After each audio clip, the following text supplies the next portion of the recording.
Syria, again, it is Europe's neighborhood, and we are not only deeply concerned about the situation, but we see yet again horrific massacres. And the international community can simply not accept this happening, not because it's our neighborhood, but anywhere in this world. We have had so many ugly examples of the past, and we see them yet again and yet again being recreated and happening. And I think that if there's no some sort of UN solution, this thing is going to continue. And there is also the risk that we are going to have a civil war.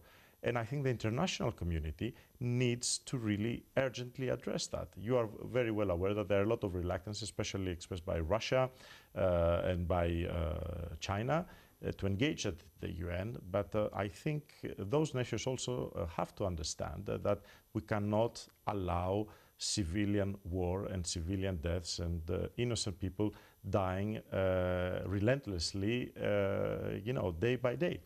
I mean, I guess people saw what happened in Libya, the intervention there, and of course there's Iraq and the Afghanistan. It seems that when Western countries get involved, it doesn't necessarily seem to get better. So you can understand why there's a reluctance to get involved on that very direct level.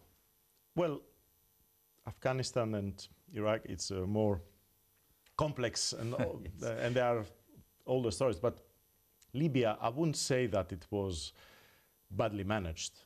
I would say that one of the worst regimes that this world has ever witnessed was toppled, and slowly Libya is getting back to its feet. It is a rich nation because it has resources. I think there, especially the European intervention, and also what has followed after that. I mean, the EU opened a new delegation. We are ready to mobilize massive funds to help the population to avoid any sectarian divisions, etc., because we know how tribal is Libya, etc. So I think that Libya was a much better example.